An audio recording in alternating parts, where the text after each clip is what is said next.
Greetings, explorers. Welcome to a special Old World exploration. I'm happy to present Dave Weiss from flatearthdave.com. Dave, I appreciate you joining me here. Why is it I always get introduced as a special, like special, like I kind of get the special ed feeling whenever Special I'm needs. being introduced because I'm talking about flat Earth. No, I appreciate that. Thank you so much. No, I'm right there with you on the Yeah, heliocentric model. I think it's responsible for all the godless nihilism in the world here today. But 100%. There you go. Why would they lie, man? Why would they lie? That question makes me laugh, but I asked it. So anyone new that actually asked that question, that means they're realizing that all of their proofs are getting taken away from them. So they're desperately trying to hold on to the globe by saying, well, why would they lie? Why would they lie? And that's a fun one to answer. So yeah, and when they start to resort to the ad hominem attacks and attack your character, you know you've got them in the crosshairs. That's what I mean. right. Yeah, Yeah. that too. People. I always say people don't like having their ball taken away. Right. Take a ball away from a baby, and then you take a ball away from a grown man. It's the same thing. Nobody wants their precious ball taken away because we love the globe. We love space. We love the fantasy, and that is the foundation of our world. But when the foundation of your world is a spinning, impossible space lumpy ball, rock, water, air ball in a space vacuum that can't exist even in Narnia. I don't even think Narnia would allow that in there. Then when you realize that you do have a foundation below you, a created foundation, and you're at the center of it, that's all good. It's just people are afraid to let go and look. Yeah, well, it's like I feel like it's like the main anchor, the main prison that they've put us in here in this reality is the spinning ball. I never liked the vastness of space and the black hole aspect of it. I think it's I mean, at this point I can see how demonic Right. that is, but it's a trap. I think it is a prison for sure. Yeah, it's a prison for your mind. And my channel like focuses on the old world, which I think is actually pretty synonymous with flat Earth. I think both of these two angles of truth seeking are coming to a convergence point. Although there are a lot of people in my audience, I think, that are still holding on to the ball, and I'm hoping maybe today we can um, steer people in the direction of questioning that a little bit more instead of clinging to the NASA lie, I guess you could Right. say. I mean, we call it the globe religion because it really is Mm. a completely faith-based religion based on lies and assumptions. People say, what I say. I like to ask people, why do you believe in a globe? And their answers for most of them. Well, that's what I was told. That's all they have, right? Other Mm. ones that are a little more indoctrinated, they'll say, "Oh, Eratosthenes," and they'll talk about Coriolis because and they'll talk about seasons and sunsets, and then when you take that away from them, showing them how all of those things actually prove the flat Earth, they resort to why would they lie and ad homs, as you said, trying to hold on. And hey, I'm not going to fault them because I did it. I did it too. The term "ban for life" came from me banning people for life from our social media on our podcast for even suggesting that I look at flat Earth. And Yeah. I'm like, you're too stupid to listen to our podcast. And that was my attitude. But then my friend Sophia Smallstorm, she convinced me to look, and I went in with a bad attitude. I went in with, I'm just going to prove the globe, disprove flat Earth, and get rid of all you, tards. And I'm allowed to say that word, by the way. I'm bringing it back. And for 2 weeks, I didn't sleep at all. I literally didn't sleep. I couldn't believe it. And when you say you can't believe something, that makes it hard for you to see the truth. But when you're actually looking for the truth and the outcome, I didn't want the Earth to be flat. I wanted not have to relearn everything that I thought I knew. And unfortunately, or fortunately, actually, in the end, it's the greatest thing that's ever happened to me. And that's what, like about 10 years ago for you? You've been into this? 2014. Yeah. Yeah. 10 years. Interesting. For me, it was about 3 years ago. We were in the thick of lockdown, and I started researching old world and flat Earth at the same time. I got into your material. I got into Sean Hibbler's documentaries are real eye openers, and kind of like you, I was stunned for a little while and in a bit of disbelief, and then you keep looking at it, and now I'm at the point now where it's completely laughable to consider the heliocentric model as even working Flat well. earthers, some of us have different ideas. Like, hey, how does the dome work? How do the lights in the sky work? Is it an endless plane? Is there more? Is it terminated in Antarctica? These are all great questions that we all need to look into. And we all have one thing in common, though. All of us, no matter what, whether even the crazy people that think the earth is upward rising, flat earth, right? Have you seen that lately? Yeah. It's just like that, it's crazy. But we all realize that the heliocentric model was ridiculous, and we wonder how we ever believed it, right? And the way we believed it is we were taught it as a fact before we had the ability to talk or speak or think critically.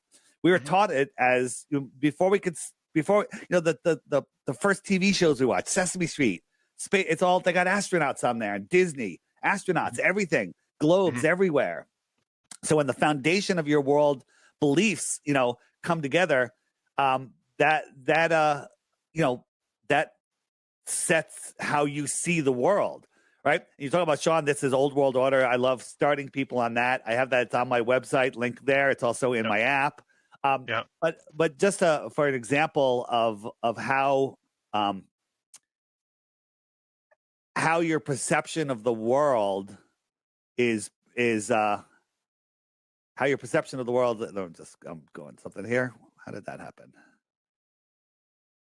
What is going on here? Oh, there we go. All right. So there we go. How we see things. This world is super complicated, but our experiences tell us something. Like if you took a baby, a brand new baby that just opened his eyes and showed them, a house and then woods behind them and stuff, they're not knowing what they're seeing. They don't know that those are trees behind the house. They're trying to figure out what's in the foreground, what's in the background, because they have no life experience yet, Hmm. right? Hmm. And so it's your life experience that tells you what's going on. For example, in this image here, I got a guy fishing on a pier and a boat, sun, clouds, tree growing up over here. So your life experience tells you what? Is the water higher or lower than the pier? Lower. Okay. Is the boat higher or lower than the pier?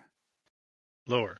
Okay, the lower, but the top of the boat's probably is higher, right? Because the Okay. pier, Yeah. Sure. Yeah. yeah, but you're right. And the clouds are above the boat, and the sun is above the clouds, and perspective makes it look like it's close. And this tree is closer.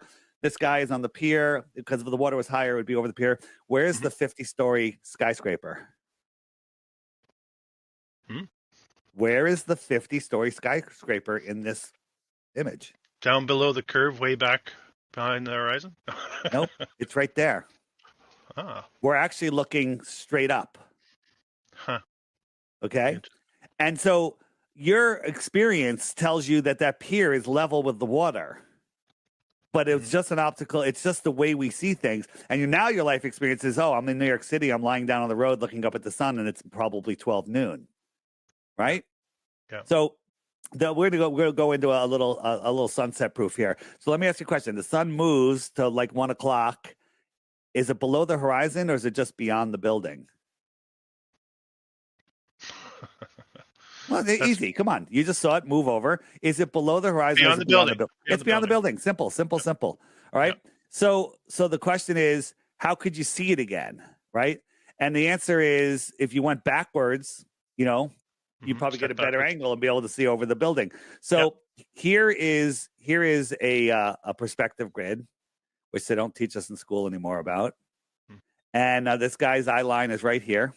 And we'll throw this mountain in here. This mountain, let's say it's 3,000 feet above his eyes. Mm-hmm. And there's the sun. And the sun is going to go below the physical horizon of the earth or just beyond the mountain? Mm-hmm. Beyond the mountain. These are easy, Yeah. not trick questions. It's Same beyond the difference. mountain. So if we went backwards 25 miles, there's the sun. Yep. The top of the mountain is still 13,000 feet above his eye level. But what do flat earthers say? The horizon always rises to eye level? No, that's not true. The horizon always appears to be at eye level. And there's different horizons. There's three or four different horizons. We'll get into that.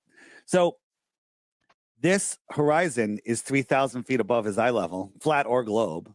The sun is above it. The sun goes away. Did it go below the horizon or just beyond the mountain? It went beyond the mountain, right? And now we add the sky in here. So we have the atmosphere and the cloud deck. And the clouds aren't touching the ground over here. You know that from your life experience. They're just due to perspective. They're all merging into this line. So the sun is above the clouds and it goes below the earth curve or beyond the horizon again. The answer is beyond the horizon. But what is this horizon? Well, it's the top of the mountain, 3,000 feet above his eyes. But it's also these clouds, which are 10,000 feet above the mountain.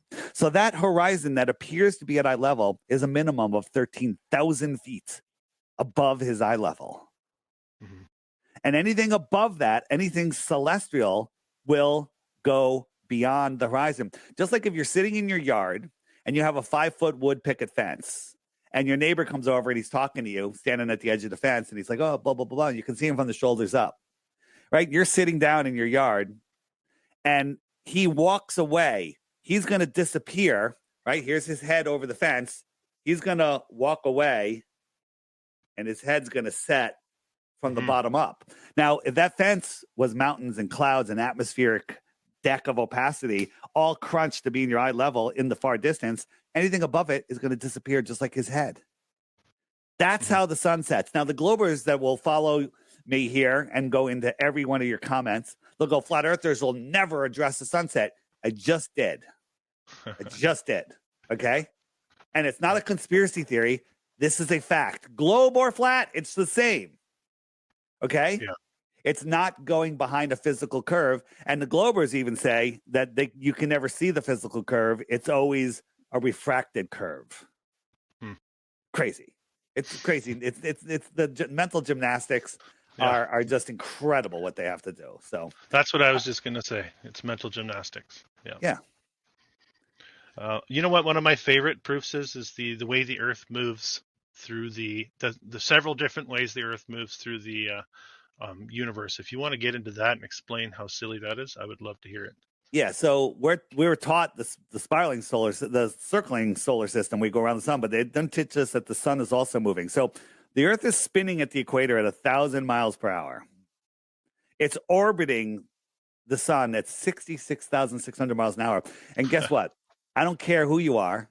You're a race car driver, a jet fighter. You can't fathom 66,600 miles an hour. But we're also chasing the sun at 500,000 miles per hour. This entire system is moving sideways at over 2 million miles per hour. Okay? So we're moving in 4 different directions at once, but we don't feel any of it. Right? And then the default argument that comes out of everyone's mouth, I know you're all thinking it, is, well, on an airplane, I could drink a glass of water and walk to the bathroom and there's no problem. Right?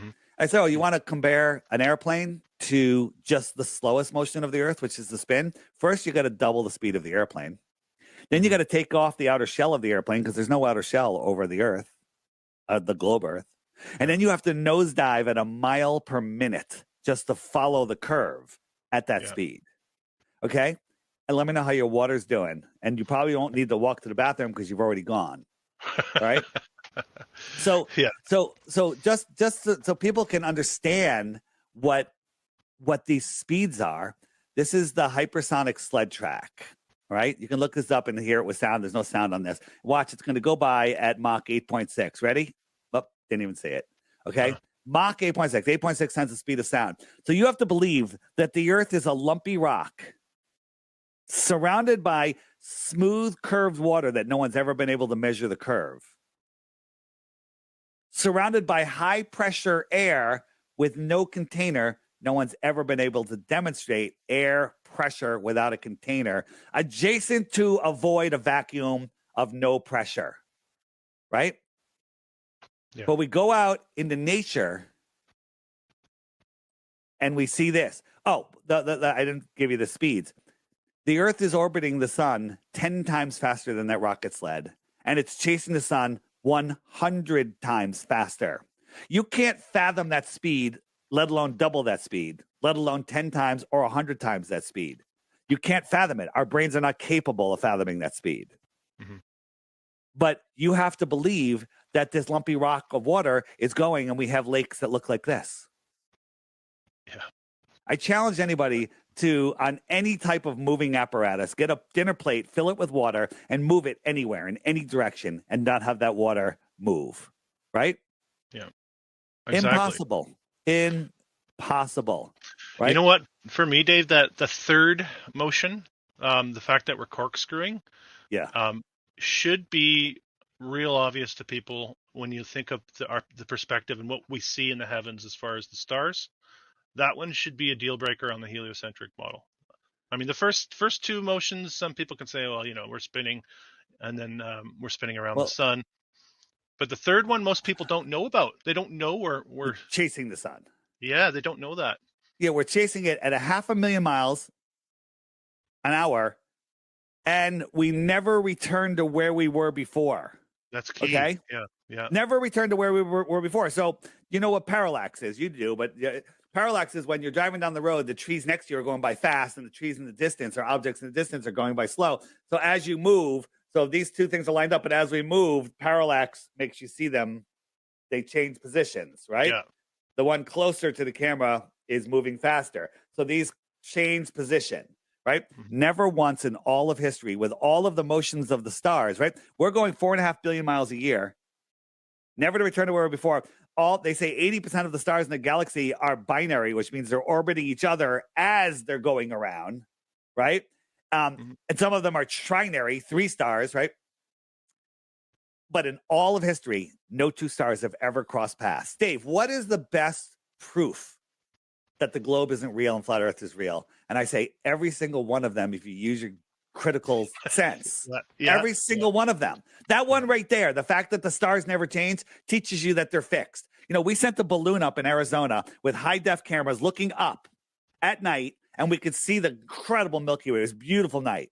And we could see the stars before we even launched the balloon. What's going to happen as that balloon gets higher and higher? Now, it was a clear night, but the thickest atmosphere is down low. So the higher you get, the clearer the atmosphere is going to be and the farther from any light pollution. So the stars should do what? Get brighter and clearer. No, they should get brighter and clearer. Okay, yeah. Right? Brighter and clearer. Like, you ever go up top of a mountain? Like, like you would go to the bush to see a better, for sure. Yeah. So the problem is, as that balloon passed 50, 60, 70, 80,000 feet, all the stars disappeared. Now, I can come up with 100 different reasons why and how that happens on a flat Earth, but I can't prove them. But we don't need, the falsification is independent of replacement. What's the heliocentric explanation for that? Because there is none, other than the camera started malfunctioning. Okay. Yeah. I flew from California to Australia at nighttime, at midnight flight. And I was so excited to look at the stars. This is long before I was a flat earther. And there was no stars in the sky. There actually was like 3 or 4 lights. I'm like, maybe that was like a planet. Right. And maybe the other ones were at airplanes. I'm not even sure. But I thought I was going to see incredible Milky Way. Nothing. Yeah. The lights were out in the plane. I had a blanket over my head against the window, right? Nothing. Yeah. Nothing. That's just at probably 38,000 feet. That's interesting. Yeah. You're talking about flights too. You want to talk about flight paths? Because that's another one of the ones that should make you scratch your head if you're still holding on to the heliocentric model. Right. Do you want to dive into that at all? Yeah. I'll pull up a quick one here. On my app, if you just go to the images, and my favorite flight is, which one is it? It's I'll just put in Southern Flights. So it's this one, right?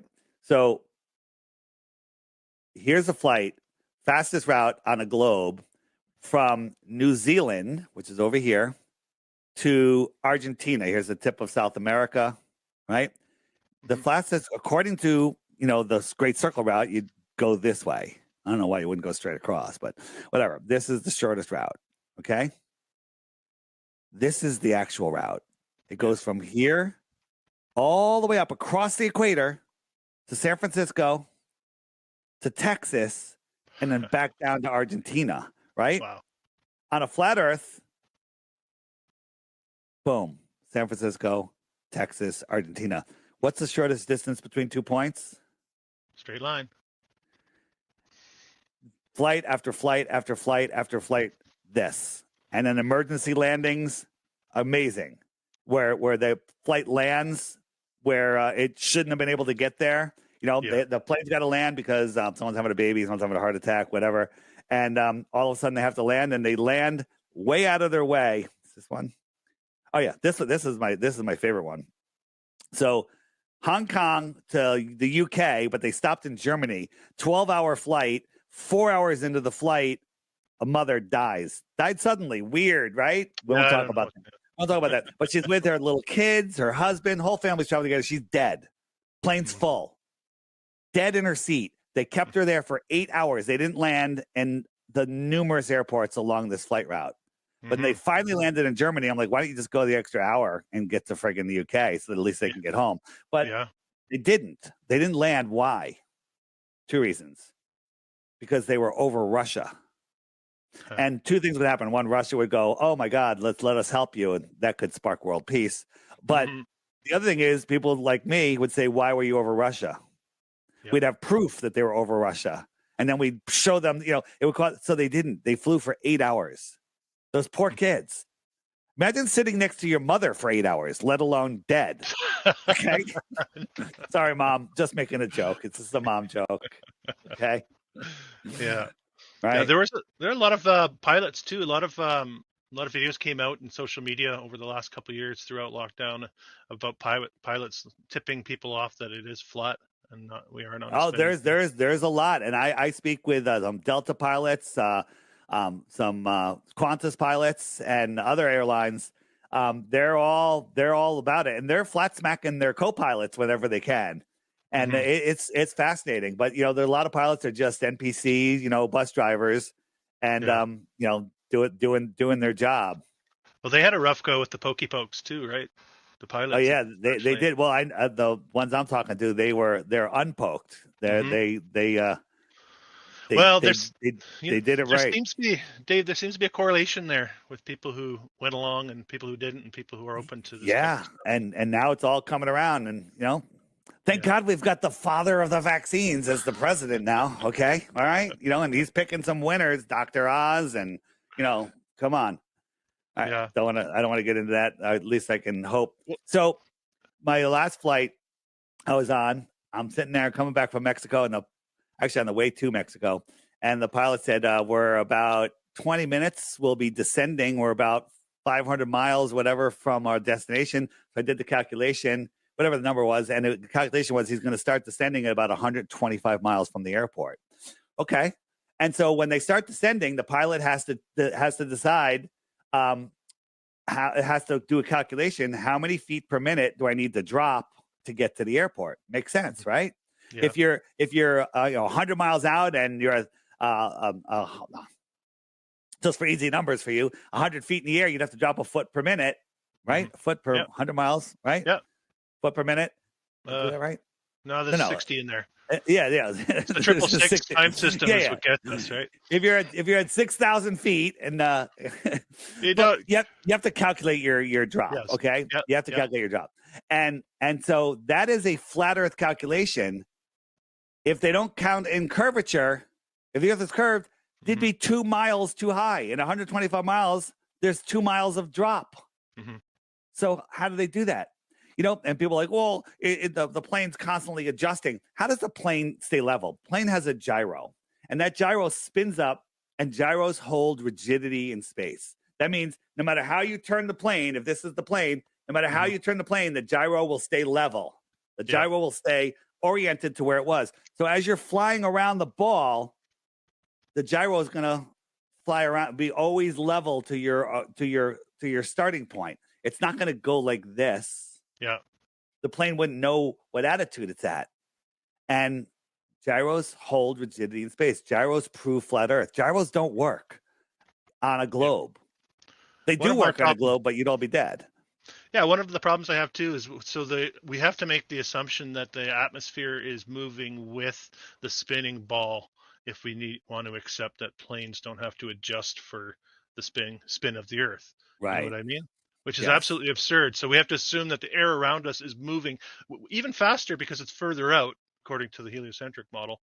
You know what I mean? And that requires us to remain in a vacuum, right, for Right. that to all work. But there is no, yeah, I don't know. You, For you me, that's know, a deal breaker too. the Earth is spinning at 1,000 miles per hour, and then they love to invoke Coriolis. You know, Coriolis. You know, when Yeah. they'll show a guy on a merry-go-round and they'll throw a ball, and the ball will go whoop right from his point of view, Yeah. because he's moving. Okay, Coriolis is a real thing if the Earth was spinning. Well, when we send a balloon up 120,000 feet, it's up there for 3.5 hours. It Mm-hmm. should be 3,000 miles to the west of where it took off because the Earth is going to spin out from underneath it. Yeah. Right? Yeah. This balloon landed 80 miles to the east. So not only did it go up, it accelerated to take that bigger loop, Mm-hmm. right? Because the circle on the land is a shorter circle than the circle at altitude. So it accelerated and outran the Earth. Right? Hey, can I give you a quick anecdotal story about my son in the school system just recently? Sure. He was told by his How old's your son? he's 13 years old in 8th grade here. Okay. He was told that they built a dam in China and the construction of the dam slowed the spin of the Earth. Oh my Lord! You know, they told us that those fidget spinners, so many people were using them. It changed Yeah. the spin of the Earth. No, Yeah, really? yeah. Wow. That was a NASA article. I love how you bring up the NASA articles about, like 7 elephants, the size of 7 elephants, and the silly stuff like that. Asteroids buzzing by Earth. They're always trying to keep us in that state of fear where we might get a massive cataclysmic collision at any moment. Right. That's part of the trap, I think, is keeping us in fear. Once you let go of the heliocentric model, your head stops spinning. And then, like, I wanted to share with you just briefly how I got into it, because I was a hardcore conspiracy researcher for a long time, and I laughed at flat Earth, thinking that it was the intentional We all did. distraction. We all Yeah. did. I said flat Earth is here to discredit all of the other good research we're Yes, doing. that's exactly what I said. Yeah, We me too. jumped to that conclusion because we have we are so convinced that it's a globe because of the programming, because we were told so many times in so many different ways, and all of our worldview and fantasies are based on space. hmm hmm Well, what I realized is that the flat earthers are the most fearless of truth seekers because of the ridicule that you have to take on. That's what I realized I was afraid of, as a truther, as I was afraid of taking that on and having to explain, because you really have to kind of get behind the research as well. Yeah. Like you always say, you have to know more about the heliocentric model than the people who believe in the heliocentric model. So I Right? just went to the post office to mail out some flat Earth stuff, and whenever I mail out a package, I always put flat Earth stickers all over it and stuff. And so I live in the same town I've always grew up in, and the postmaster, I've known the guy for years and years and years, right? Just and he's there, and whenever he sees me, he's always busting around. And today he sees me and he's like, "Oh, go home," just like that's the way he is, Yeah. like what am I doing here? And then he goes, "Why don't you go tell the people the Earth is flat?" Right? And then the people in his office laughed, right? And Yeah. I was just like, I'm like, anytime you want, Oz, anytime you want. Let's go. And by the way, I offer 3 Bitcoins for 1 globe proof. So anyone that doesn't think the Earth is a globe, you must have a good reason. 1 proof of the globe, and you win 3 Bitcoins. That's $300,000 by the time you hear this. Yeah. That's something else. Yeah. No takers yet so far, hey, on that one? The lamest stuff ever, It's incredible what people come up with. It's so stupid. But I tell people, on my app, before you send me, the real challenge is on the app every day there's a daily video. And by the way, today's video is phenomenal about the counter rotating stars in Antarctica. Watch the daily video every day for 2 weeks. At the end of that 2 weeks, if you think the Earth is a globe, first check the frequently asked questions page, the question mark button, and make sure it's not answered there, and then send it to me. But the chances are that it's already answered there are 99.9%. And if you take the challenge, you will end up being a flat earther. Yeah. Can you go a little bit into the moon landing? For a lot of us, it's obvious, but it's one of those deal breakers from the narrative. I think so. If you have a little bit you want to talk about, I like the fact that we can't go back. We haven't gone. For me, that's telling me 100% that they're lying. And then there's all the visual evidence, of course, that they provide. Yeah, for us. I mean, we show you one piece of fakery by NASA. You can unwind it that everything is fake. Why would they fake one thing? These are the guys that just did the greatest thing in the world, and they're having a press conference. Looks like somebody just shot their dog, right? Yeah. So this is let me see. Here is a picture of the LEM, right? Mm-hmm. Look at this. Nice. That's a spaceship. It's that silver gold tape and paper mache, right? And look at the panels when they get up to the panels. Look at the curtain rods, right? Yeah. If somebody sheetrocked your basement like this, would you pay them? Hell no. Right? This is a spaceship. Yeah. This is a spaceship. It is incredible what people will believe. The space race. Yeah. Right. Well, that's why I like your video with Ruth. I think it was a 100-year-old lady, because she 102. Yeah. She said they taught her that in elementary school in Connecticut in the 20s. I guess that would have been. Yeah. In the 20s. Something happened. This weaves right into the old world stuff. Something happened over that duration, and they got us right hooked on all this space stuff in the 50s and NASA. And there's a timeline there that I'm trying to unravel with my research. And check this out. NASA. I've heard this, and a lot of people say it. NASA is the World Intelligence Agency. They're the head of over the CIA, FBI, KGB, CCP. They're the ones that run the show. NASA, I'm finding out they're into all sorts of things. They're involved with MK Ultra. Mm-hmm. They're involved.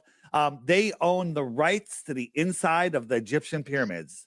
They own the Egyptian section of the Grand Canyon that no one's allowed to go to.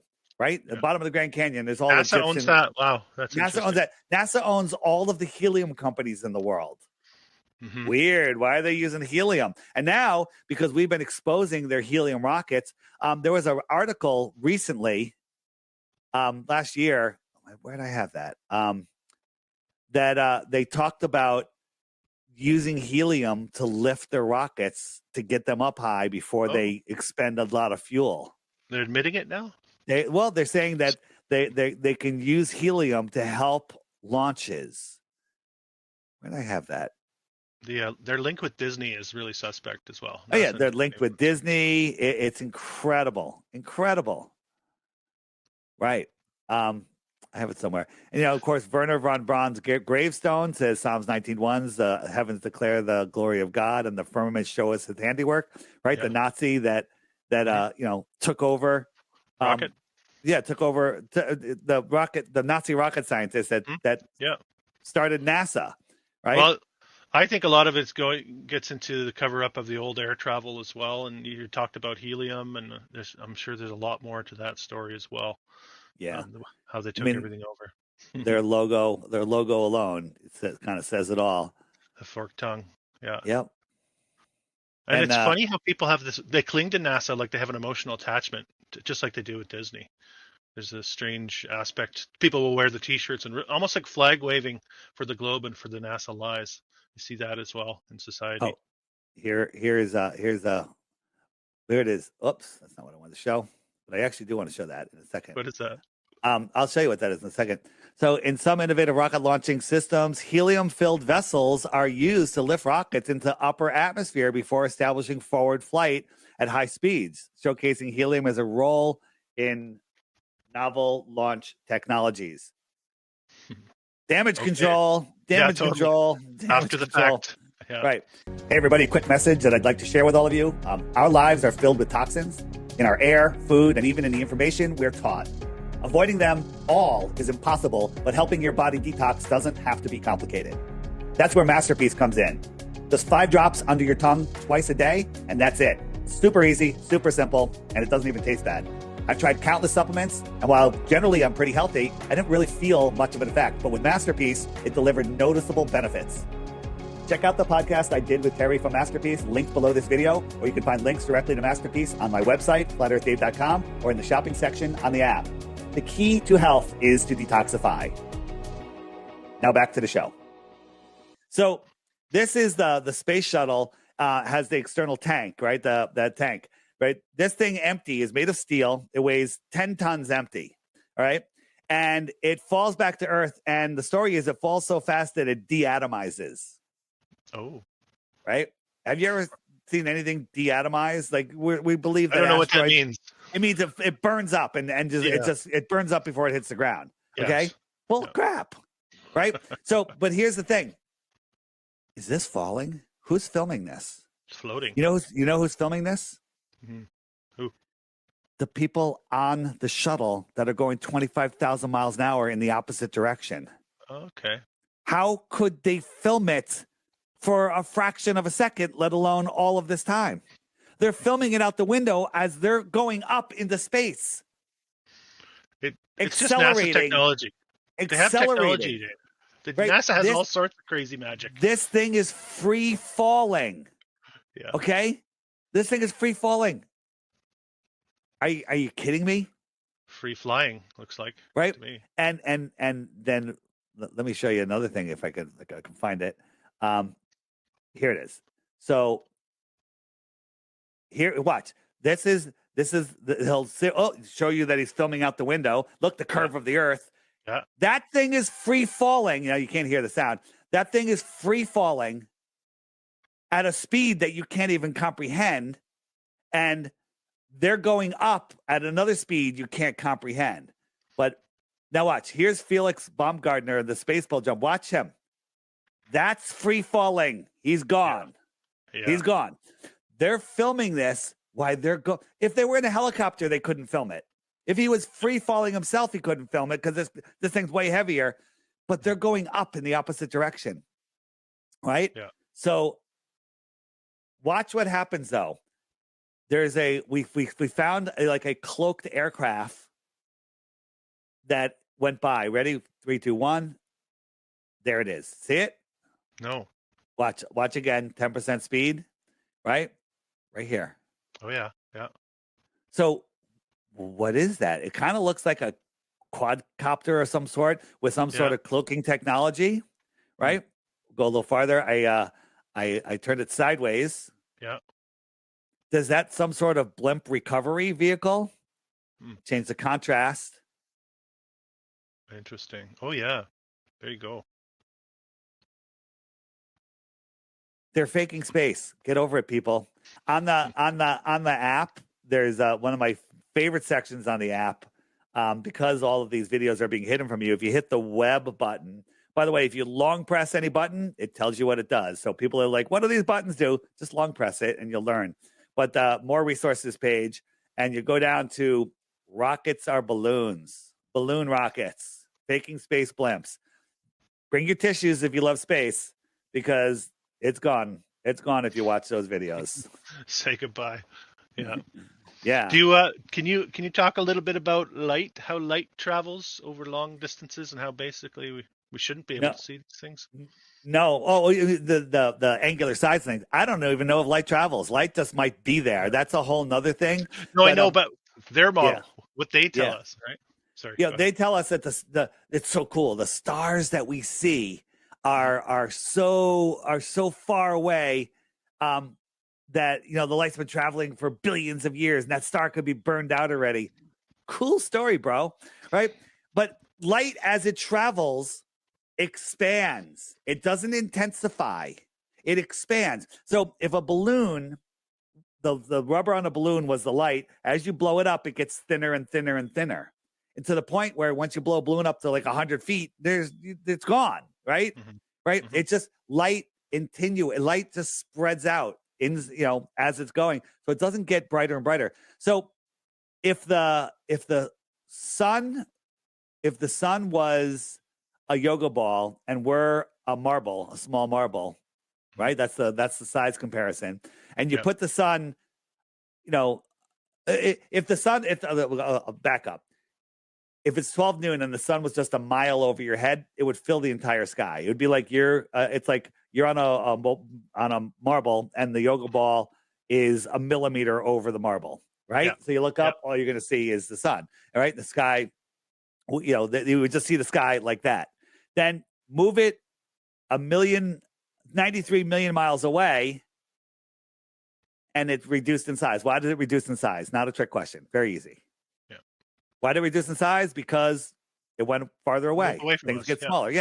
Things get smaller, right? So it's now the size of a coin held at arm's length. It was the entire sky, horizon to horizon, 93 million miles away, or 8 light minutes, as they say. And it's the size of a quarter, the size of a coin. The quarter might even be too big, right? Held at arm's length. Double the distance again. How much smaller does it get? Half. I know it's a lot more. It's a quarter of the size. So now it's the size of a pencil eraser. Double it again, so it's 4 times as far. It's probably the size of a big star. Double it again, so it's 8 times as far. It's arguable if you could even see it because its angular size is so small. 8 times 8 light minutes, 64. We'll call it a light hour. Okay? At a light hour away, you can't see the sun. Or let's say it's the size of a star. Let's make it 24 times farther, just to make sure you can't see it. One light day away, you could not see the sun. Now, that's not arguable.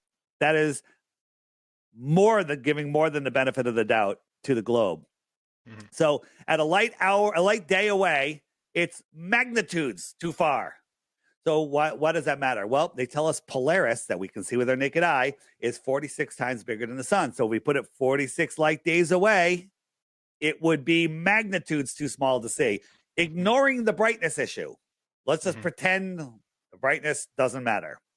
Right? That's a huge problem. Huge problem. So at 46, we'll round up 2 light months away. Can't see it. How far is Polaris? 433 light years away. Okay? Now, most of you listening, your mind's just short-circuited because you're not able to deal with big numbers because you were never taught to deal with big numbers, right? You know how cryptocurrency wallet addresses work? You know how they create them? They're random numbers. They're just random, right? And the seed words, you know what seed words for crypto wallets?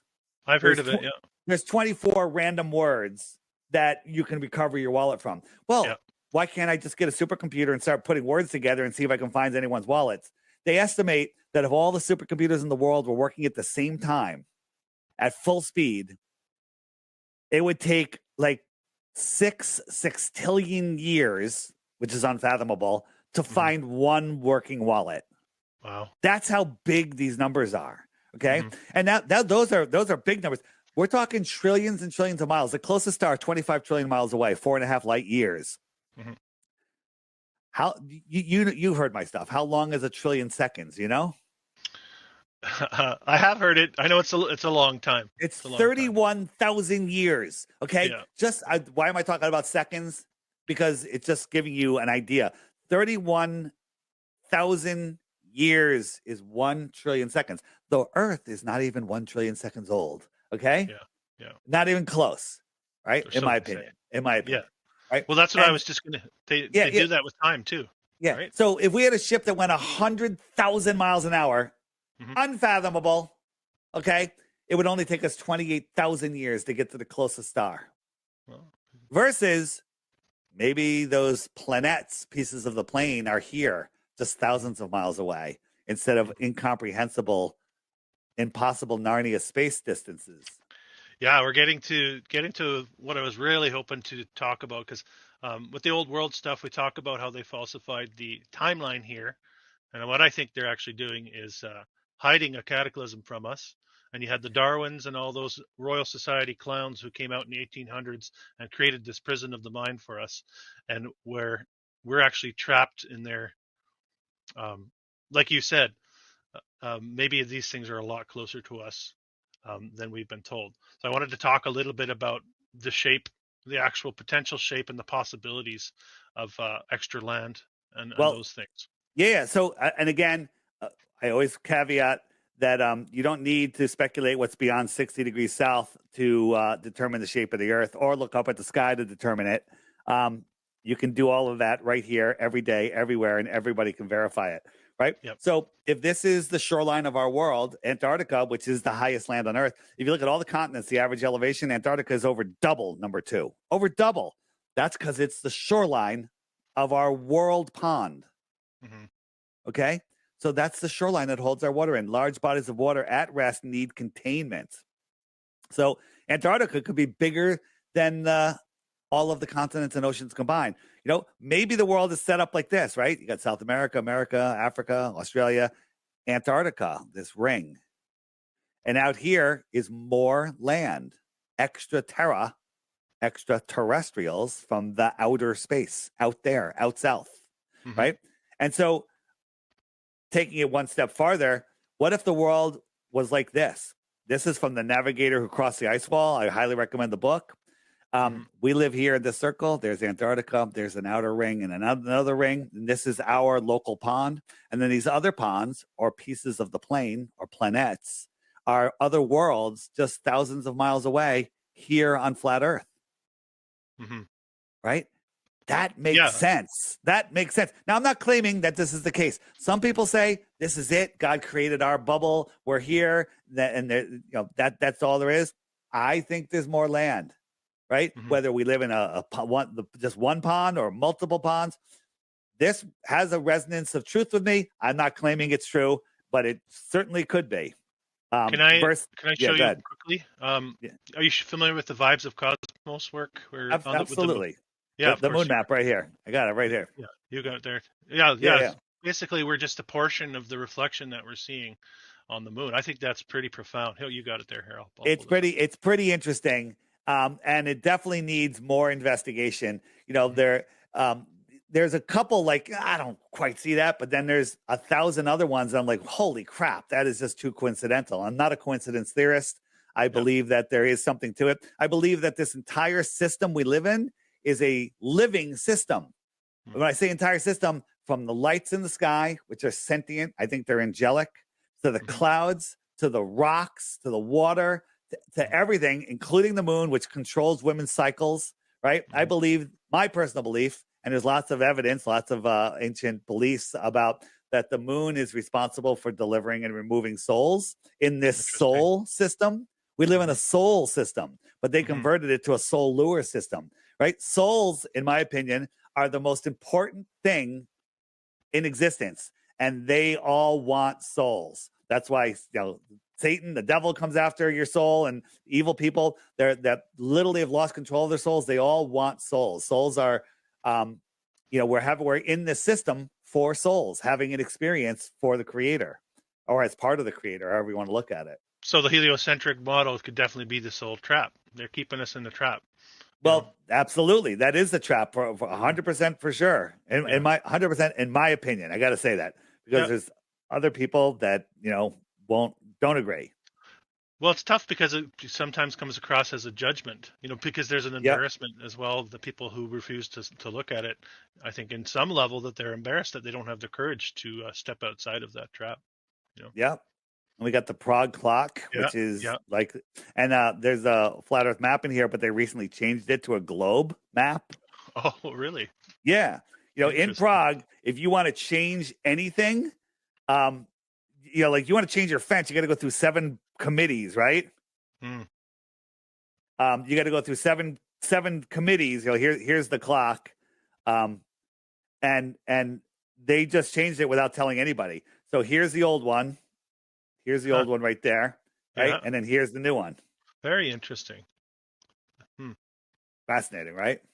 It's interesting that all the globalist bodies are all flat map. All their symbolism too, the UN and all these different organizations are showing us where we are, and they're showing us that they have us in a cage.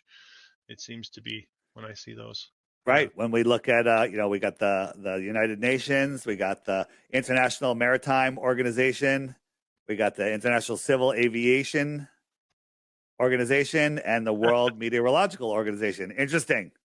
Yeah. Right? That's a coincidence, right? It's funny, too, because if I show somebody a map shaped like that, they'll be like, why are you showing me a flat Earth map? Why are you showing me that? Yeah, no kidding.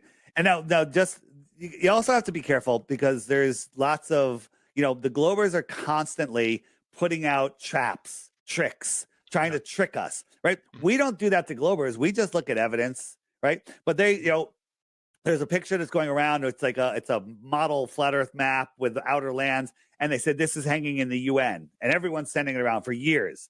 It's not hanging in the UN. It's just a trick, right? And there's people that all sorts of different traps they put out for us, right? Why do you need to put out traps? Just prove your globe, religion, and we'll go from there.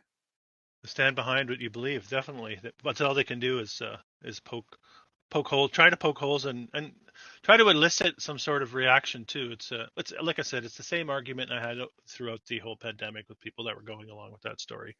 But I want you to talk about Kiribati too, because I like that part of the whole time zone thing and the potential, not just for lands beyond the ice wall, but I think there's potential for unknown lands within what we might consider to be the ice wall. There's also the Hyperborea element as well, which I find really interesting. We're not allowed to go to the North Pole. Is that right? We're not allowed to go to the North or the South Pole. We're not allowed to go to the North Pole or the South Pole. Both of them are virtually and physically off limits, right? When you try to, I can show you, let me show you how where is it? Is this it? Nope, hold on. I got to find, there's, where is it? So when you try to go on Google Earth and measure the Arctic or the Antarctic, it doesn't let you measure it. Yeah, I've seen Here it is. I got it. Takes me a second. So here you got the measuring tool on Google Earth. You can do this on your web browser because they fixed the Google Earth program, and it'll show you the square miles of any area on Earth, except when you try to do Antarctica, it inverts. Interesting. Right? It does this weird inversion, and that's weird. And then the same thing when you go to the north, it can go measure the North Pole. It should just give us a square area. Nope. And it does this weird loopy thing. Yeah. And now you can go measure anywhere else. I can measure Greenland. I can measure out in the middle of the ocean, and it'll give me an accurate measurement. But if you have the North Pole or South Pole in there, it will not do it. It will not do it. Isn't it interesting how Greenland's always covered in ice as well on these maps? It's yeah. always white. And then also, if you try to measure the equator, right? If you try to measure all the way around the Earth, so line up, we got the equator. I got to flip it around a little bit, and let's jump forward. And so we're going to just measure the equator. It should come out to 24,901 miles around, but it won't do it. It won't let you measure a full circle around. Interesting. Now, if I keep dropping points, anchor points, so it's not going to let it flip, right? I'm putting anchor points, right? It should let me do it. That's it. And here we go, and click it, and watch, and it inverts again. Interesting. Yeah, weird, just a coincidence, right? Just a coincidence. Yeah. So I'll do the quick run through on Kiribati for those, and it's pronounced Kiribati, but I say Kiribati because that's how it was spelled. That's interesting. So here's a ship tracking site. You can click on any ship, find out where it is, all information about it, who the captain is, where they're going, right? And we found a ship that was 730 miles inside of Antarctica, which is almost 2 miles higher than sea level. How does a ship get in there and up that high? You can't say there's like a melted fissure or something, because how's it that high, right? Well, I mean, I guess you could. And then we found another one 905 miles in. That's over 2 miles high. And that's weird. So what if the world was set up like this, right? And so out here, ships are going out here. Well, all of that is wrapped around a ball, and they're telling us that all of this is just one continent on the bottom, right? Which is fascinating, right? Definitely. So here are the ships. Oh, so we clicked on the ship, and it was from the nation of Kiribati. And like, where the hell's that? It's out here. I put a pin on it because it's so small you can't see it. It's a little sandbar, right? It's a friggin' sandbar, and like, why are they going there? America, China, Vietnam gave them billions and billions of dollars, saying it's a very important trade route, right? And that's interesting. Also on Kiribati, somebody found there's a Captain Cook hotel. Weird. Captain Cook bread and breakfast, right? Yeah. Captain Cook's the guy that tried to circumnavigate Antarctica. Yeah. Took him 3.5 years. It went to, went over 60,000 miles. This is the tracking of ships that are docking there, and all of them have very little information, and they have their destination either unknown or Christmas Island. Island. You know, the story of Saint Nick and Christmas and the satanic origins of that. Weird. I don't know. Weird stuff. And then there's all sorts of nuke testing that was done in Kiribati. Oh, yeah. So that to me sounds like they're just trying to keep people away. You know, look at these guys. Nuclear bombs going off, and they're just walking around in their t-shirts. Don't really care. No one's ducking. No one's running. No one's covering their eyes. Just nuclear bomb, right? And then they show this picture in a recent article. That picture has been used for the last 20 years in every single nuclear discussion. It's ridiculous. What are you trying to say about nukes? I'm trying to say that nukes aren't as described on my website. Go to the nuclear hoax banner. Click it. It's Crow 777 Radio did the breakdown for you. He made it easy. Listen and learn, right? And it's all there. Go check that out. FlatEarthDave.com. So time zones on a globe are 24 lines from the North Pole to the South Pole, sectioning the globe like the sections of an orange, right? And that's how you have your 24 time zones, because there's 24 hours in a day. So wherever the sun is over, that's where it's noon, and then you can count the numbers all the way around. That's how your time zones work, people. Okay? However, there's this one time zone on the side here at the date line that does this weird jig-jag. Like, why is it doing that? Let me zoom in. There we go. Why does it go like this? This is 3.5 time zones here. Why does it do that? And guess what's right here? Kiribati. Kiribati. Weird. What does that prove? Nothing. Doesn't prove anything other than it's weird. And since we've been making these videos and been going wild, now when you search Kiribati, it brings you here. Let me show you where Kiribati is. Kiribati isn't anywhere near there. It's on the other side of the world, practically. And it brings you to there. And they changed the name. They changed the name to Karamati. Since this research, since you've kind of been getting into this. Yeah, just like when we exposed the Georgia Guidestones, they blew them up because that was rock solid evidence that the Earth is not tilting. Yeah. We see that with construction photos in the old world too. Absolutely. And why are there 19 time zones in the north, 24 in the tropics, and 32 in the south? How do you explain that on a ball? It should be getting smaller again as it gets to the underside of the ball. So the theory is that it is an important trade route. From here, their ship is going out here, and because of the way they're tracking, it just put it in the middle of Antarctica. And since then, they've cleaned it up. But we saw lines of ships going through Antarctica. Like, how does that happen? And they're fishing ships, right?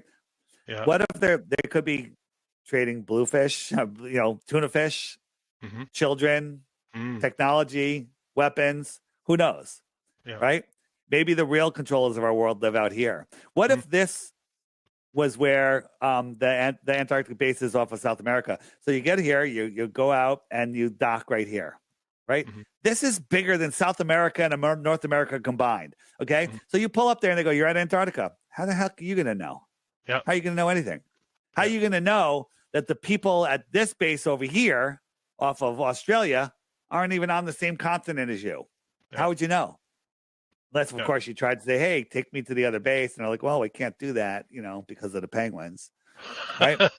Yeah, you make a lot of good points. I wonder if we could close out with the spiritual aspect of the I know you've spoken a lot about the concept of God and how the heliocentric takes you away from that, and how flat Earth maybe brings you to Look, stillness. I saw a great meme today. It was as the Bible isn't proof of the earth being flat. Flat earth is proof that the Bible being true. Mm, Right? I thought that was interesting. mm, Interesting quote. Um, there, the spiritual aspect is it brings you closer to the equator. You know, people say, you know, well, what difference does the shape of the earth make? I have to go to work on Monday, you know? Well, mhm. I don't even know what today is. Let me think about it for a second. I know Thanksgiving's coming up and I went swimming this morning, so it's Tuesday, right? Yes, Okay. yes.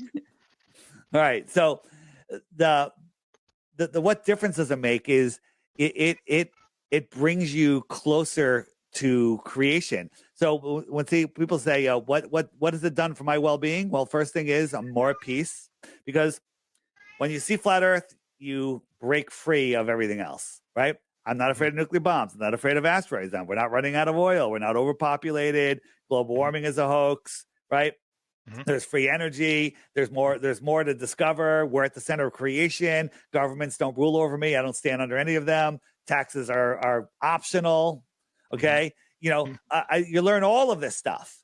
And so, wow, I'm definitely more at peace just from that alone.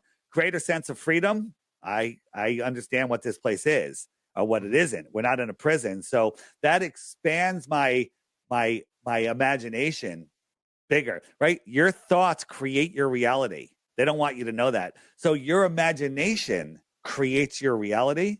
Well, guess what?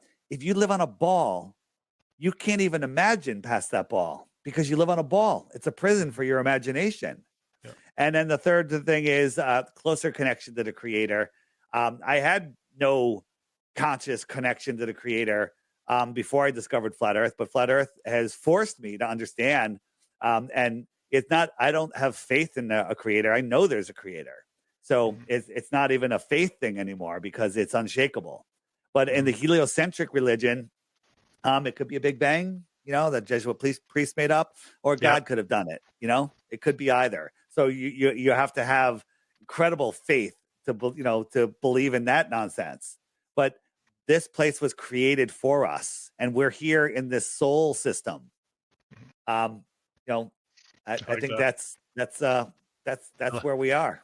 That's a great summary, Dave. If you want to plug your app and anything else you'd like to plug, and then we'll call her.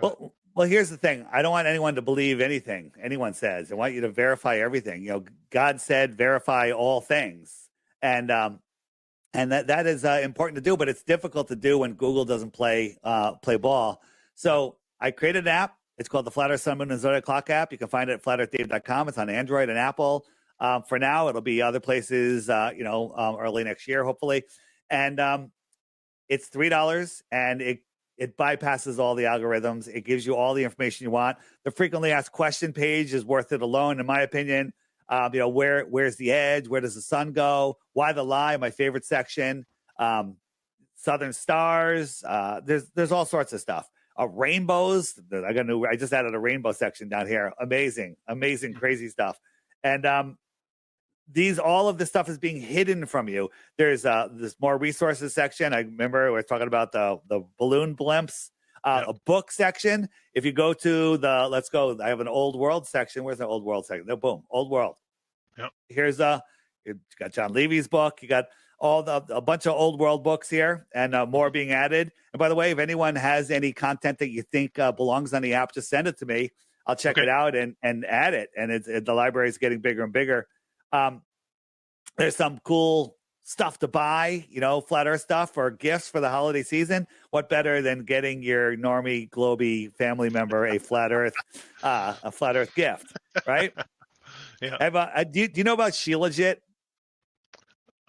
Yeah, a little bit. You can talk a little bit Yeah. about it if you want. Yeah, so Shilajit, and I have limited supplies of this, but I found that the greatest source and at an unbelievable price. But that's not what I'm talking about. It comes out of the rocks like in the Himalayas and in Russia, right? It's this black mineral Mhm. goo. Do you know what I think it is? Hmm. I think But it's Titan blood. really, I think it's that's the interesting. blood of Titans, Wow. right? It's pretty Very crazy. interesting. It's pretty crazy. Um, I have a homeschool section, amazing stuff. If you got kids, This book right here in the book, it's in the book section. Who Said the Earth is Flat? I highly recommend it. Go to their website, which is the initials for Who Said the Earth is Flat. So WSTEIF.com. And looking for good content creators, they keep adding more and more here. It's got a biblical section. You want to learn about all sorts of stuff there. You got Marty Leeds on here every Sunday. He does an amazing service. If you like your pastor to swear a little bit, talk about flat Earth and stuff, he's the Yeah. he's the man. He's the man, Yeah. And he's like nobody else. And then the Old World section, right? Yeah. I'm sure you follow My Lunch Break. Absolutely, yeah. Yeah, he's fantastic at Old World Order in here. And one of my favorites is a 5-hour video from Iwarnan, The Lost History of Flat Earth. I'm sure you saw that, right? Yeah. Yeah. He flip-flopped. He flip-flopped on the content, but he did flip-flop, and his flip-flop is very unsupported. I have theories on like who is Iwarnan, right? But to get to where he was, he put out some good information. So I'm holding on to the good, leaving the bad. And I'm a big fan of Jake. I'm the Improbable Dreamer on Instagram. He's killing it. And then also we have video search. It does all sorts of stuff. I got games. I got different languages because the app is mostly in English, but I have different languages. And it does all that. I got a friend finder. I got a meetup maker. And I've got a matchmaker, right? You can go in and set up your profile. It's kind of like a Facebook profile. And then you could find other like-minded people near you. And it's phenomenal. That's very important with this because it can be isolating in your everyday day life. So I commend you for doing that to have a place. If I hit the meetup maker, right, it shows you right here, and I could say here, just sort by date, and I'll just change the date a little bit, and I'll search, and there's 4 meetups. This is Flat Earth Social, which is going on with Jaron and Austin actually in about an hour from now. It starts, and it's going to be streamed on Jaron's channel. But these are different meetups, and you just scroll from meetup to meetup. And here's someone's doing one. This is the rainbows in Antarctica, rainbows in the north, and rainbows in between. They're different heights because of the dome. But that's just the image that they use. But the most important thing on here is you say, alert me of local meetups. So I have mine set to, I have it set to 1,000 miles, but you can set it to shorter distances. And anytime anyone adds a meetup that's within your radius, you get an email notification so you don't miss the meetup. Nice. So everybody turn that on, start using it. It's pretty new. And then the friend finder, which when you open that, right now we're doing maintenance on it. So it's down for a little bit, but this will, hold on. I got to change that. This will populate with all the dots of all of the people that are near you. But right now the friend finder is down. Yeah. Right. And there's the last thing right here, the middle button there in the friend finder is where you can set up a referral code. You'll have a random number here. Just click the pencil, put in anything up to 7 digits, it could be 1 digit. And when anyone gets the app, tell them to use your referral code. You earn points. And now the points, there's a subscription for if you want to use the friend finder, if you want to message people on the friend finder, if you want to set up a profile and do a couple other things. 95% of the app comes with the $3, but it's $11 a year for everything else combined, all current features and all future features. But if you get 11 points, 11 people get the app, you get it for free, right? But you also earn cryptocurrency, Dome coins, and right now, one referral gets you $5 in Dome. Weird, right? Isn't that weird? and you can learn more about that by hitting the Dome icon right here. So last note is the trolls will show up, say I'm a scammer trying to sell you an app, right? Whatever. You can say whatever they want, but they will never offer a globe proof. They'll say this and that and insults and all sorts of stuff, but they'll never offer a globe proof. And if you check their channel, they have all of the globe proofs there. What I mean by that is their channels are completely empty with no content. Yeah. Well, Dave, I think you're special in the best way. So thanks for joining me. Thanks so much, man. All right. Take care. All right. Yeah, thanks. This has been an old world exploration. If you're new to the channel, don't forget to subscribe, hit the thumbs up button, and comment. I believe we are in the process of remembering who we really are and casting off the shackles of illusion. Until next time.